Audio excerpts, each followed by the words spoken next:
Good afternoon, dear colleagues. My name is Giedrius Kaveckis. About 2 months ago, I defended my doctoral thesis in University of Hamburg. The thesis was named Modeling Future Population's Vulnerability to Heat Waves in Greater Hamburg. The defense took on 22nd of June 2017 in University of Hamburg, Germany. The presentation went quite well. It took about 30 minutes plus about 40 more minutes questions. The final grade was 1.3 from 1 maximum, it's a German inverted system. So it was magnum cum laude, or how it's called. And unfortunately, many of my colleagues and friends were not able to attend this presentation. So my idea is now to recreate it through this video. And 2 months ago, I didn't read any script. I'm doing the same today as well. But I hope today's presentation will recreate the presentation I gave 2 months ago. So it should take about 30 minutes, and if you have any questions, please do not hesitate to ask me in the comments or write me the email. I also apologize for my bad English and if there will be some misunderstanding. So let's get started. I will start with the motivation, then I will cover the problem, I will show my idea, and also I will review the methods and results. Because many methods are developed within this study, this research, I mix them with the results because I thought it's very nice to cover them here. Then I will present the challenges, implications of this research, and of course conclusions. So 2 months ago there was the killer heat wave in the United Kingdom. Here you can see the image of Brington Pier. So the message is that the people are more aware of the heat waves. They are more interested how the heat wave pattern will develop in the future, and so on and so on. So there were a lot of articles in the press that the heat waves will be more frequent and more severe, and so on and so on. About 1 week ago we had similar situation in Lithuania when it was about more than 35 degrees Celsius, and there appeared a lot of articles also about the heat waves in Lithuania. So the people are getting more and more aware of that, and there is a big reason behind. So because the heat waves are responsible for 95% of all human losses among the natural disasters in the post-industrial countries, of course. IPCC says that it is very likely that in future Europe will experience a higher frequency of heat waves and with a longer duration. Especially this will be typical for especially the impact will be higher for the low and middle income nations. Together, the high urbanization degree, so people are coming to the cities, it contributes to the heat increased mortality. And because the urbanization is increasing, so the heat mortality will increase not only because of the higher frequency of heat waves, but also due to higher urbanization degree. Additionally, the population growth increases as well. So this might be very problematic in the future. So very likely that the heat mortality in general in the future will increase a lot. Therefore, it's very important to assess population's vulnerability to heat waves. Not today, what will be population's vulnerability, but in the future. But before we are going in through the idea and other topics, let's describe what the vulnerability is. In my research, I performed the qualitative and quantitative analysis of vulnerability definitions. There were about 50 of them, dated from 1974 to 2004, so when these definitions of vulnerability appeared. And here you can see the figure where each vulnerability definition was assigned to specific domain, we could say. And in the beginning, the definition of vulnerability were quite common in the domain of hazard and risk, also a little bit in the resilience. Meanwhile, in the last decades, it's getting more and more popular in the domains of climate change, and of course more frequent in the resilience. Of course, the hazard and risk are still valid, of course. But in this research, I defined shortly the vulnerability as a function of exposure, sensitivity, and adaptive capacity. So I didn't try to find anything new. I just used the IPCC definition, or I thought it would be the most suitable for Greater Hamburg case study. And sorry. So when we know what is the vulnerability, then we can formulate the main problem. The main problem is that today the future vulnerability assessments do not fully address future conditions. So in other words, the future vulnerability assessments do not exactly assess the future, especially when we are talking about the future urban landscape development and changes in social and economical properties of population, of cities, and so on and so on. Why is that? Because the missing data. We scientists, we have the physical data.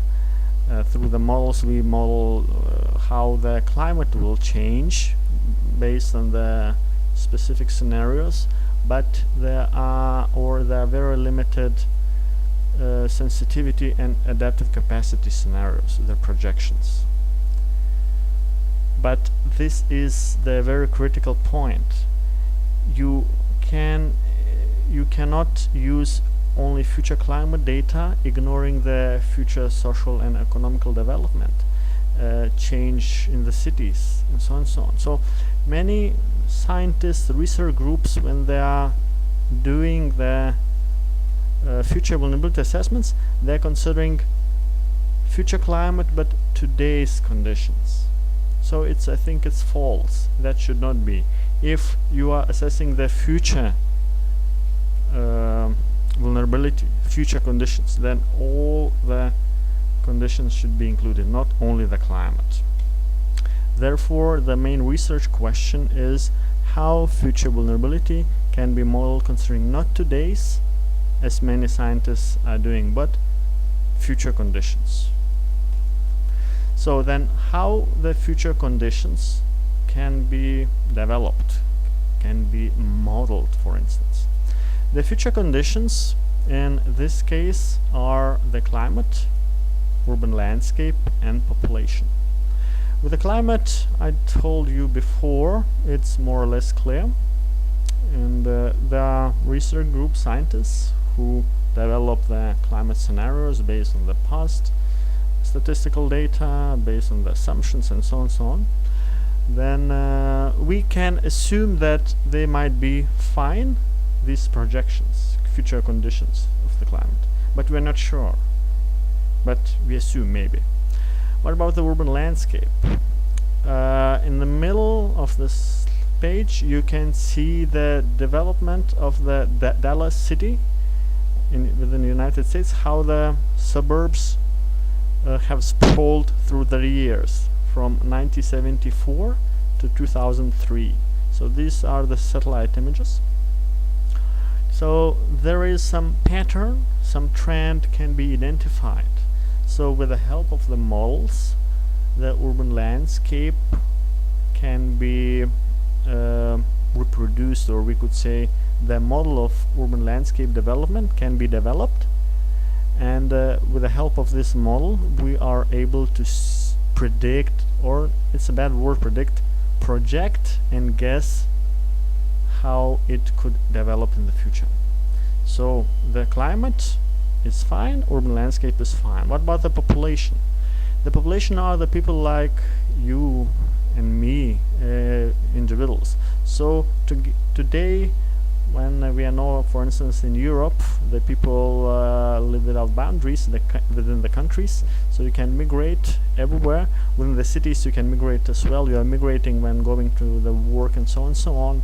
Within the cities you go for holidays to your grandma and so on and so on. So it's very hard to maintain the function or stability of the population, we could say.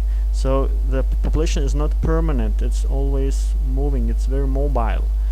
So the idea is how we could know, how we could guess where the population would be, or where the population with specific properties would be in the future. So the idea was to try to relate the population with the urban landscape. For instance, the heat waves, the highest impact of the heat wave is during the night when the people are sleeping, so they cannot find the relief through the night, and then the next day they are suffering much more because of the heat temperatures. So the people have to live somewhere, and different population groups are, we guess that they are living in different urban landscape zones, we could say. So, and this is where the idea to the play comes, the main idea. So I will explain you more graphically. So here we have the historical urban development. Let's assume from 1960s to 2000. These are the different urban landscape zones, or urban zones, or building zones. So yeah, there are some entities. So we, from the historical data, from the map, satellite imagery, we know how it have changed. So with the additional models, as I mentioned before, we can try to model and assume how the urban development will occur in the future, for instance.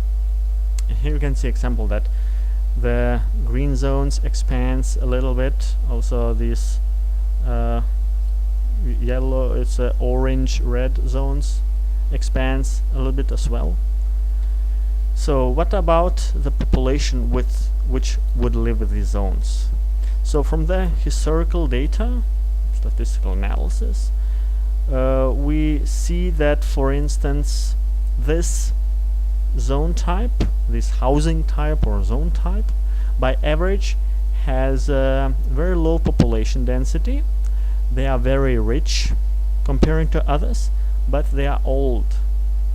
So these green zones, they are more people living within these zones, the higher population density. They are not so rich as these ones, and they are also not so old as these ones. And there is the third zone. So by average there's highest population density, they are poor, and they are young. So if we find out that these are the properties of the zones, and we assume that these properties will be in the future as well, then we could assume, together with the modeled urban development, that these population groups will live there, and there in the future. Of course, this is only assumption. Naturally, that can be that within this zone there is some area where they are living young people and poor, and or within these zones that they are living even rich people. There's always exceptions and so on, but this is why the randomness comes into the play. But the idea is this, that based on the statistical analysis of the population properties, I use the modeled urban development and I populate the changed areas or the new areas with a historical statistical data. I will cover that in a moment. So this by average could be the income, for instance, and so on. It's only illustrative example. This is with the elderly. So when we have the idea, then there emerges new research questions.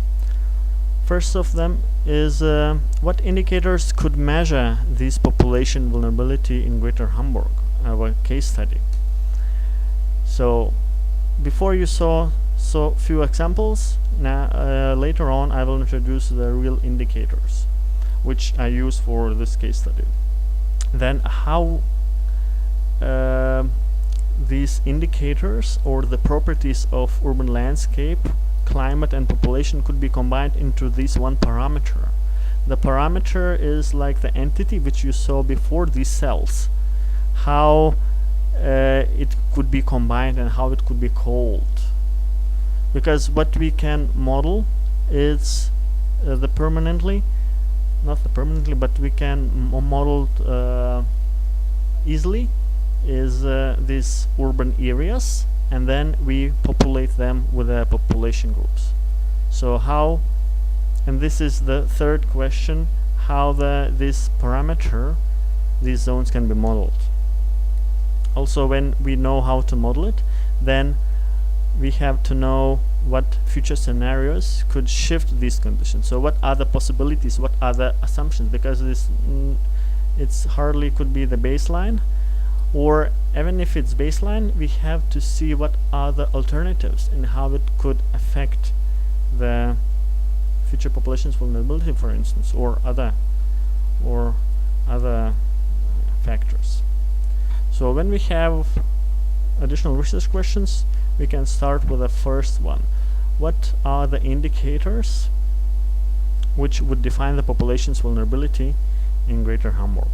The indicators for Greater Hamburg were selected based on the available data and the expert reviews. So it's very possible that in other case studies other indicators would be more comprehensive, for instance. But it's only I wanted to show what I have chosen for Greater Hamburg. So first, remember the vulnerability function. The vulnerability, by definition, is the function of exposure, sensitivity, and adaptive capacity. So first element is exposure. In Greater Hamburg case, the exposure I defined as elements of physical exposure first. The physical exposure, it's the exposure which physically the people feel. So this is the minimum and maximum temperature. If more precisely, the average monthly minimum and average monthly maximum temperature. So the higher the minimum temperature is and the higher the maximum temperature is, there is higher impact of the heat wave and the higher exposure, higher physical exposure. The another element is the territorial exposure. So territorial exposure, in this case I define this as soil sealing degree. So for instance, I think many of you have experienced heat wave, and then maybe you passed during the heat wave, you passed through the park and then passed through the industrial area, for instance. So in the park there are many paved surfaces like the vegetation, the ponds, they give a shade, there is no reflection of the sun, and it's much more cooler than in the industrial or commercial area where you have a lot of impervious surfaces like the glasses, the pavements, the concrete buildings, all of these materials which reflect and emits the heat, and this causes higher impact of the heat wave. And when there is the same temperature of the air with the effect of the soil sealing degree, you will feel different temperatures these different areas. So that's the effect of the soil sealing degree, and together they form the exposure element here. Then sensitivity. By literature, the sensitivity is to heat waves, or the sensitivity to heat waves is described by many indicators. But in order to keep it simple, I decided to have only one indicator which describes all of these indicators, or which combines all of these indicators. This is the elderly, so all the population which is over 65 years old. So they have more diseases, they are more immobilized, they need to drink more water, there is possibility that they are lonely households, and so on and so on. So all of these indicators all are related with the elderly. And in many studies, the elderly, the old population is considered as the most important sensitivity indicator. So together with the exposure, the sensitivity forms the potential impact. So the higher the exposure is, the higher potential impact is. The higher sensitivity is, the higher potential impact is. Of course, there can happen that there is no exposure at all. For instance, there is no temperature, no high temperature, but there is very old population living there. So it means, for instance, winter, there is no population's vulnerability to heat waves if this happens. The same is if there is no old population. It can be very hot, but if there is the population living there is not sensitive, then it means there is no potential impact. It's true as well. And then there is another element, the adaptive capacity. The adaptive capacity in general is fuzzy concept, and it's very hardly described by indicators, but I had to find some. And for Greater Hamburg case study, I defined two indicators which indicates the adaptive capacity. This is the distance to the nearest hospital and the number of welfare recipients. So it means the higher is the distance to the nearest hospital, then the lower adaptive capacity is. This is based on the studies.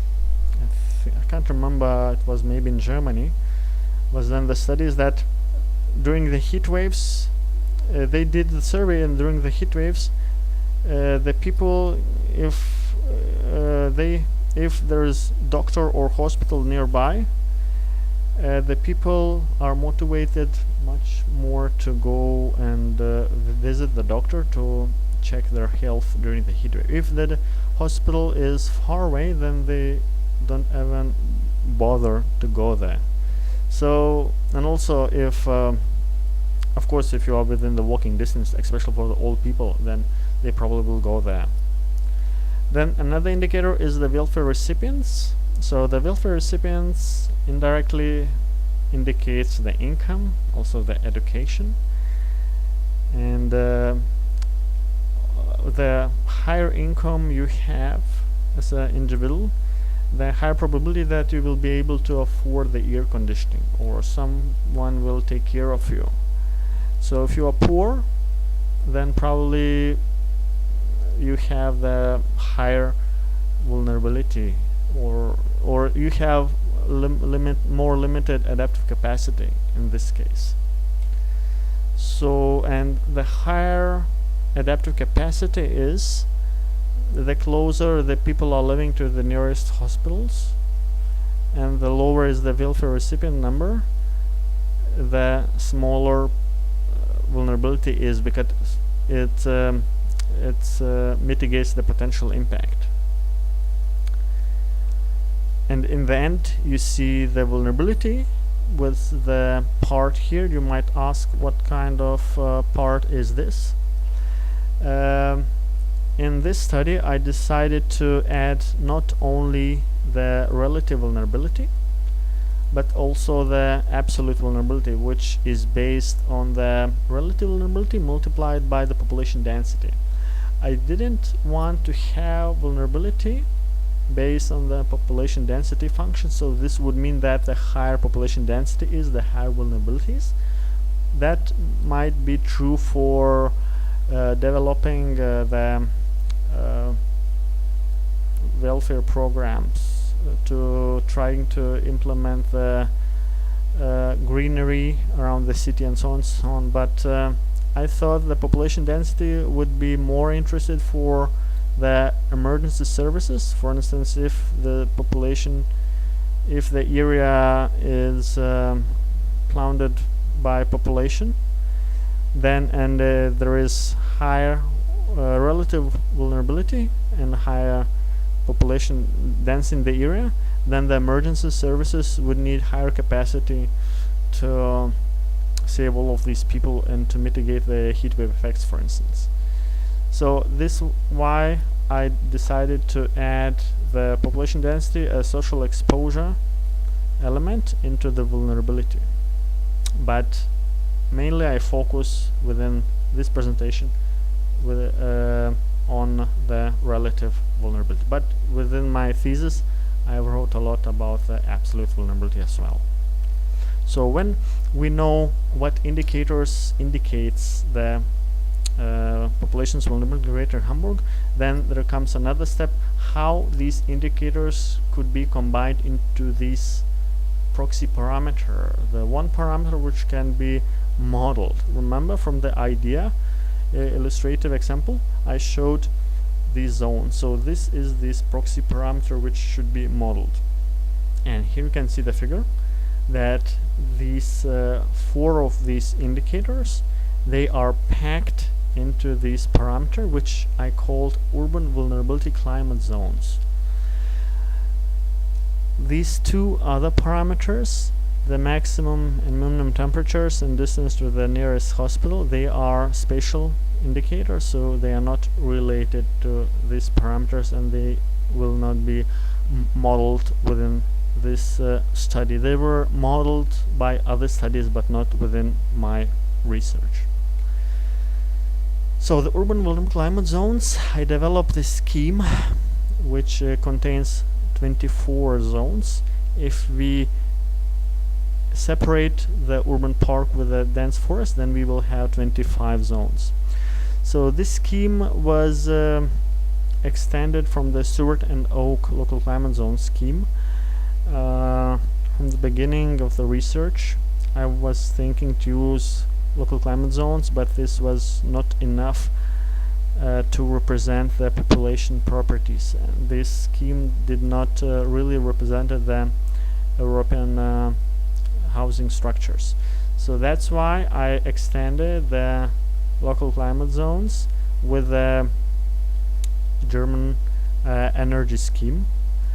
And you see the icons, the first column are the Stewart and Oak classification, and the second column here and here, and here are the German energy scheme classification. So this can more accurately represent the housing of the Central European, I think, structures. And the population properties, population vulnerability, was modeled within these housing zones, because we don't need to find out what the population's vulnerability in the harbor areas or the airport and other zones are. Of course, we include all of these zones into the model when we are modeling future urban development, but the future population's vulnerability we consider only in the zones where the people are residing. So residential zones, there's some of the exceptions here with the dense compact mid-rise, which are mix of residential zones and also the commercial zones and the administrative buildings services. So how the modeling itself have been done? The modeling was done by the Metronomica, which is the commercial software, and based on the cellular automata. The cellular automata is the mathematical model which contains the cells. So it contains the system where each cell is defined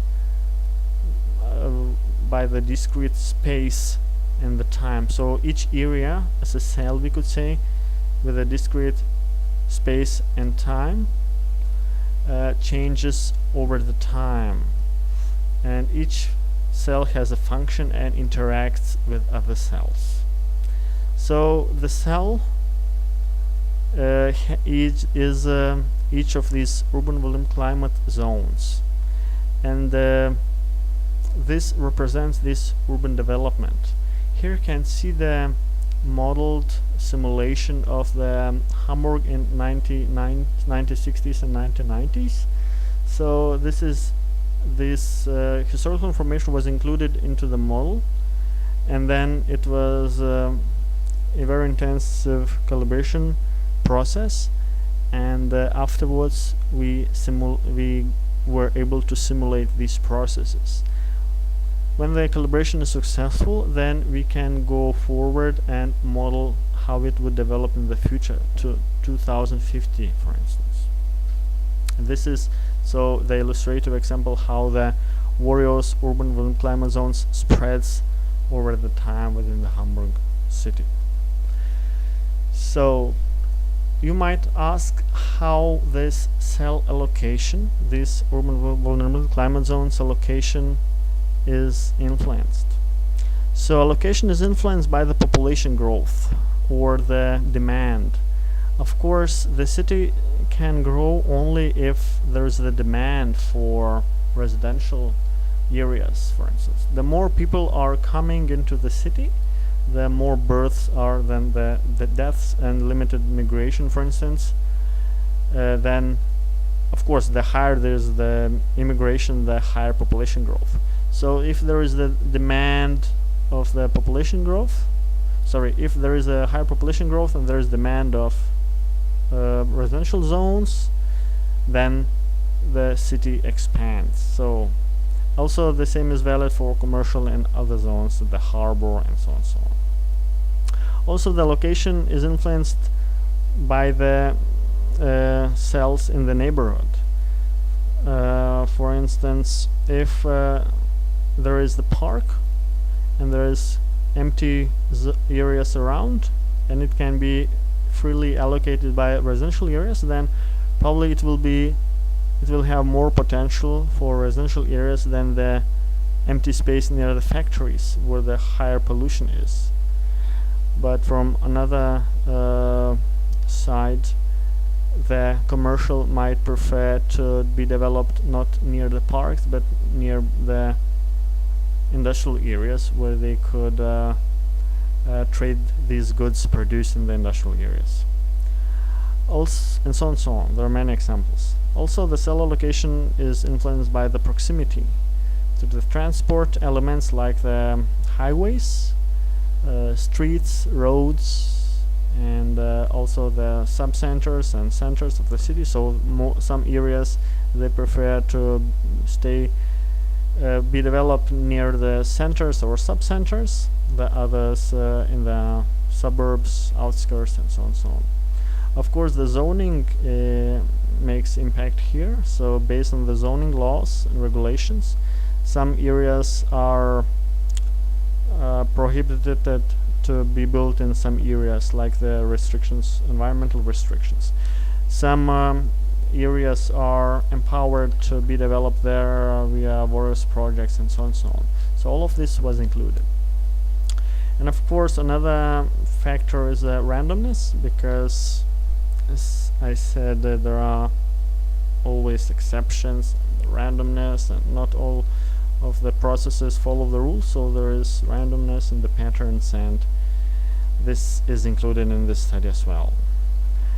And so all of these steps are considered through the calibration of the model, and the model calibration, it takes a very long process, and I have to during the model calibration I had to adjust all of these parameters and to try to find out their value which would be closer to the actual processes which took place in 60s to 1990s, for instance in Hamburg, and then of course from 1990s to 2000, and then modeled even further to 2050. So when the model was calibrated and was modeled, the baseline scenario, then I developed other future scenarios which would show how what are the alternatives. In this case I used only one climate scenario, which is RCP 4.5. It's the baseline scenario and also the population scenario. It's from the local projections of the Greater Hamburg, it's V2. But I use different urban development scenarios: business as usual, uncontrolled urban sprawl, concentration and decentral concentration. Together with the zoning, these urban development scenarios formed the urban vulnerable climate zone scenarios. So for the decision makers, this would be the interested part. Unfortunately, I did not have enough time during my presentation to present the different impact of these scenarios, but soon I plan to publish the paper where this impact can be seen. And for instance, the urban planners of Greater Hamburg or other case study, if this research will be implemented somewhere else, could try to find out which scenario is the most favorable to lower the future population's vulnerability, for instance. So when the future urban development was modeled, then remember these statistical information of the population properties which has to populate these future urban vulnerable climate zones, the new zones. So these are the tables result from, this is only the population properties. This is the result of the statistical analysis. So for instance, each new cell of open high-rise would receive the population randomly between 608 to 793. So I included some randomness. So it's a standard deviation 0.5 plus and minus from the mean. So the model used these random values. So between the green and red, these were the values which populated these new or changed cells, these potential housing zones. So you can see with the population density and the welfare recipients and the elderly. And also there was the soil ceiling degree, which I didn't present here. So then when we consider when we take into account all of these indicators, the new populated indicators, then I was able to assess the future population's vulnerability in Greater Hamburg. So here you can see the function of vulnerability. I didn't include the coefficients here because it would be very confusing. So the vulnerability is the function in Greater Hamburg. Vulnerability is the function of maximum temperature, minimum temperature, soil ceiling degree, population over 65 years old, distance to nearest hospital, and the number of welfare recipients. And then I assigned this vulnerability to the classes of very low, low, moderate, high, and very high. These light blue colors helps to navigate through the Hamburg city. So because during the presentation there were very local experts, local experts from Greater Hamburg, this helped me to show them where to say where the highest impact are, where the clusters are. In this case, I will go shortly through this vulnerability assessment result in Greater Hamburg. The city center has very low vulnerability, population's vulnerability, because there are living not so many people, especially the older people. Yeah, of course, the population density in this relative vulnerability not considered, so this is only the impact of the younger people and the people with a higher wealth. So the less welfare recipients and the higher coverage by the hospitals within the city center.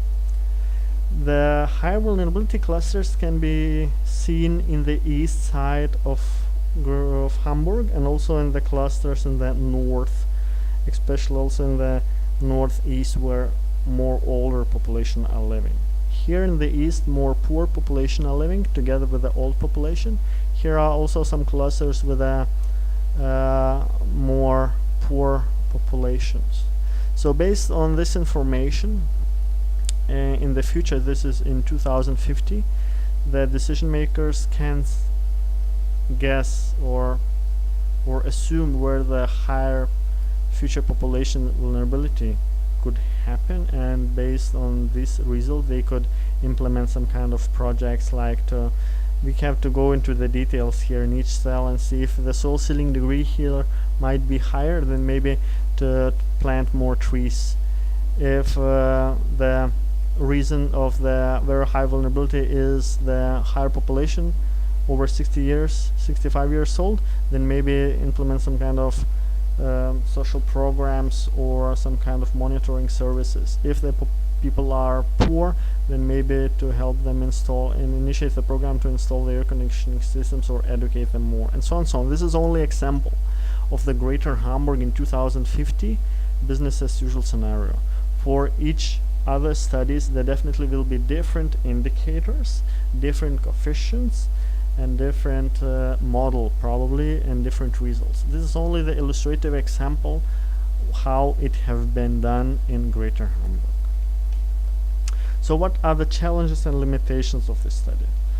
The very high challenge or big challenge is the model calibration.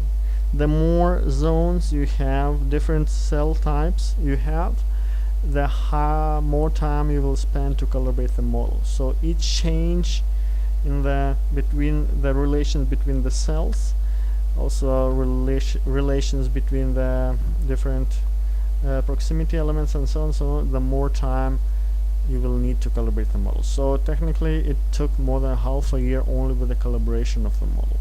Then of course missing data. When you have to feed the model with the data, urban development data, historical data, also statistical data for population, you have some areas missing data, so you have to interpolate them, and so on and so on. So you have to solve this kind of problem. Another problem is the spatial and temporal discretization. It's also the same problem for collecting the data. For instance, if you have two maps of 1960s and 1990s, you see the changes, identify the changes, but you're not sure if these changes have occurred in 1989 or 1961, for instance. This is the problem of temporal discretization. The spatial discretization is the problem that okay, you interpretate that in 1960s there was industrial zone, but what if there was commercial zone? And then in the end you have misaccuracy with the data, and then you include this misaccuracy into the model, and it can have false results. So that can be also the problem. The same with the data disaggregation.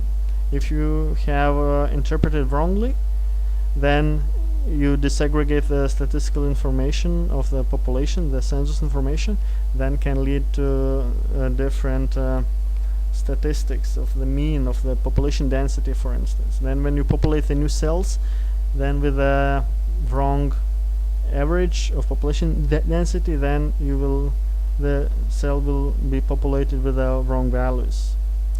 And of course the randomness. What can prove that the new cell of this type of housing will have that kind of population density? And it's really hard to find out, but with the help with the assumptions, so we assume these things. So if we rely on the assumptions, then it should be fine. But as I say, this research, or the outcome of this research, is not to project the future, but to explore the future. So we have to find out what are the processes behind, what are the main indicators, the main factors behind, and what happens if this will follow this scenario. So this helps us to explore what could happen if this will follow these conditions. And if we see that it's wrong, then we have time to shift it, that it would lower the negative impact, for instance. So coming back to the challenges and limitations, another problem is limited validity. Of course, everything what is dealing with the future, it's hardly can be validated right now today. So we would need time to validate the model. And of course, if there would be another project which would each year would be the model would be corrected a little bit based on the now changing conditions, then it would give the more accurate results in the future. Also, I mentioned already, because this research is based on the assumptions, it gives high uncertainty. When talking about the uncertainty, I tried to change the parameters of the population's vulnerability indicators within the Greater Hamburg and see how they would affect the average vulnerability. So I changed the highest influencing indicator, the elderly, by 0.5 standard deviation, plus and minus, and it changed the average vulnerability by 18%. In the modeling world is acceptable. But when I took the temperatures from another global climate model, so by default the temperatures in this study was used from the MPI, Max Planck Institute, MPI ESM LR model. But when I added the temperatures from another model, for instance, had GEM2AO, which caused much higher change in the average vulnerability. So technically, or obviously that these models should have very similar results, but they do not have. So this shows that my model is uncertain, but not so uncertain as the other global climate models produced by professional teams, for instance. So, and what are the implications of this study? On the personal level, I think that during this 4 PhD years, I got really good expertise in the vulnerability modeling and assessment. In the sector of vulnerability and risk assessment, I think with this possibility to model future populations' vulnerability, the vulnerability and disaster risk sector receive the capacity to plan more in the future and to make the decisions. In the climate change sector, I think not with the help of this research, not only we saw that not only the future climate can be modeled, but also the future population and future urban development can be modeled. In the geography, I think we are happy that more and more spatial processes can be represented, the interaction between the urban development and the population and the social and economical structure, for instance. For science, I think this research is a very good example of multidisciplinarity. So it takes the part of the physical sciences, social sciences, economical sciences, and engineering sciences. And the conclusions in the end, I can conclude that and answer the main research question that the future conditions were modeled via proxy parameter, which was the composition of urban landscape, climate, and population. So this proxy parameter in Greater Hamburg was defined by the indicators of minimum and maximum temperatures, soil ceiling degree, elderly, distance to hospitals, and welfare recipients.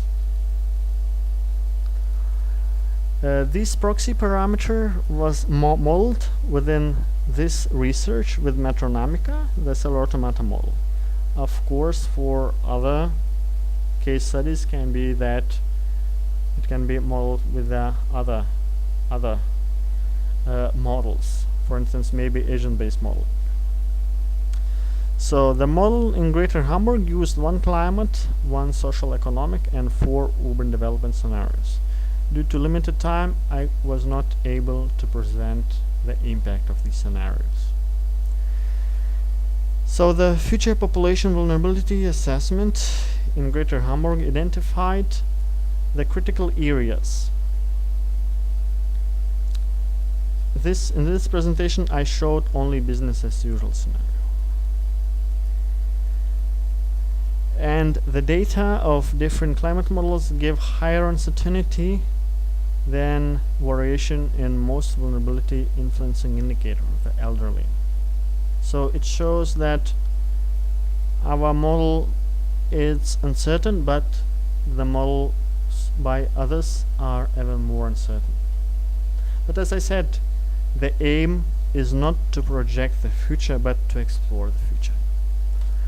And for the end, many students they put some famous citation by famous people.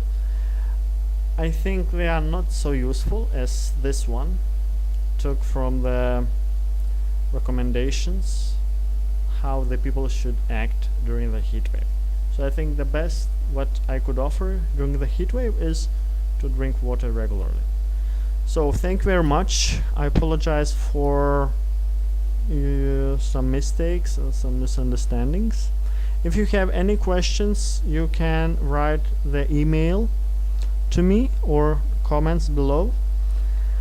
Can be that after some time the email stated here will not be valid anymore, so just simply write me Giedrius, it's like this, and then the first 3 letters of my last name, then @ gmail.com. So it sounds like giedruskav@gmail.com. So then I will try to answer all your questions. And of course I'm working on papers, so I plan to publish maybe 5 papers from this dissertation, from this research, so we will see how it will go. Okay, so thank you very much and see you around.